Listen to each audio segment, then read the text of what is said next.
Korea marks December 27th as Nuclear Energy Day in this country. It's a day to remind ourselves of the clean nature of nuclear power when used with caution. But with the safety issue of nuclear energy increasingly becoming a problem and a growing concern worldwide, can Korea continue to rely on nuclear power for energy source?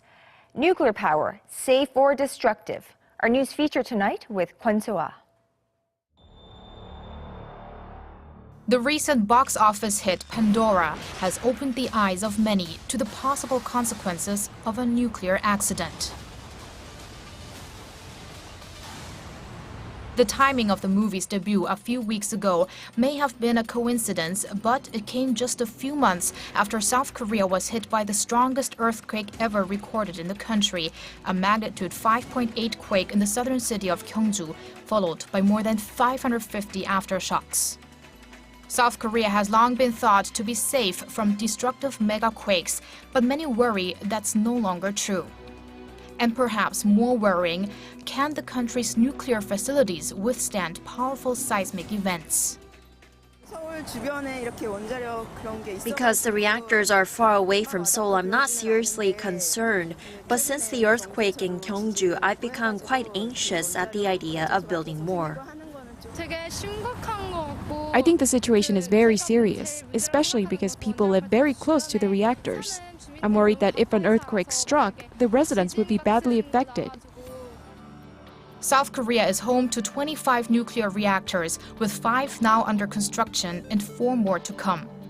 In fact, Korea has the most of any country in proportion to its land area. Like in the movie Pandora, some Koreans have protested the government's moves to further develop the country's nuclear energy business. Some experts also say there's too much to risk and are pursuing legal action against the government. We filed a lawsuit against extending the lifespan of the Walsong 1 reactor because some criteria in the screening process were ignored. For instance, problems with the seismic design. If an accident like the one in Fukushima occurred near Korea's Kori reactors, the damage would be much greater because there are around 22 times more people living near them. The expert claims nuclear power is a dying business and that many developed countries are getting out of it altogether. She says renewables like solar are key, which she claims is getting cheaper, and says the sector can create more jobs than nuclear.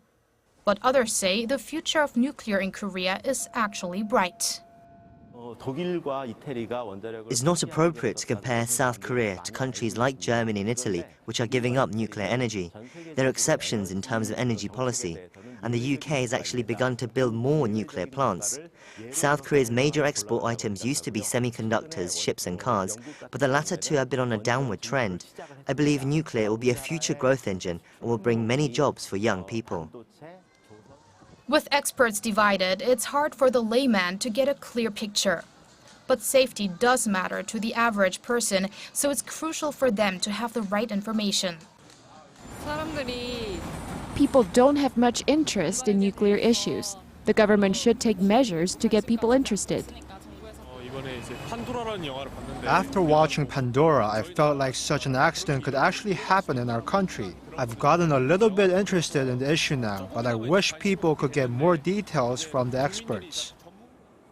The Korean Nuclear Energy Agency, for one, hopes to give the public the information they need.